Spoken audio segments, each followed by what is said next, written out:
महाराष्ट्राचे जनतेच्या मनातील लाडके मुख्यमंत्री आणि आत्ताचे उपमुख्यमंत्री आदरणीय एकनाथरावजी शिंदे साहेब आणि आमच्या समाज कल्याण मंत्री आदरणीय संजयजी शिरसाट साहेब आणि आमच्या नाशिक जिल्ह्यातील नेते आमचे आदरणीय अजयदादा बोरस्ते असतील,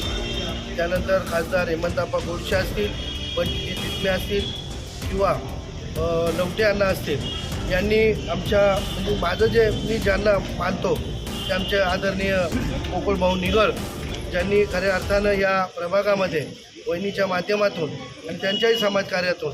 36 ते 40 कोटीची कामं केली. त्यांना वरिष्ठांनी त्यांना काही शब्द दिला असेल, मी त्यांना विचारलं नाही काय शब्द दिला. धीरजभाईला देखील या दोघांनाही त्यांनी वरिष्ठांनी शब्द दिला. मी आत्ता 5 मिनिटापूर्वी माझी अर्ध्या तासापूर्वी बाईट होती की वरिष्ठांचा शब्द आल्याशिवाय मी मागं घेणार नाही, परंतु शिंदे साहेबांनी किंवा कोणत्याही नेत्यांनी त्यांना काहीतरी शब्द दिला असेल. ते म्हणे भिवाशेठ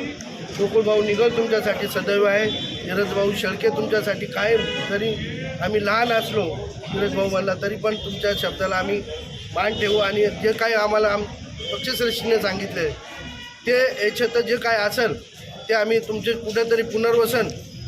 कशा ना कशा पद्धतीने करू. अशा पद्धतीने पक्ष संघटनेचा आदेश आल्यामुळं मी पक्ष संघटनेचा मान राखून माझ्या गटातून माघार घेऊन धीरजभाऊ शेळके आणि आमची भाऊजाई सीमाताई निगळ या दोघांसाठी खऱ्या अर्थानं माघार घेऊन हे सीटं कशी आम्हाला शिवसेनेचा झेंडा कसा फडकावता येईल या हिशोबाने अहोरात्र त्यांच्याबरोबर मी काम करणार आहे आणि विजय आमचा निश्चित, एवढंच तुम्हाला सांगा.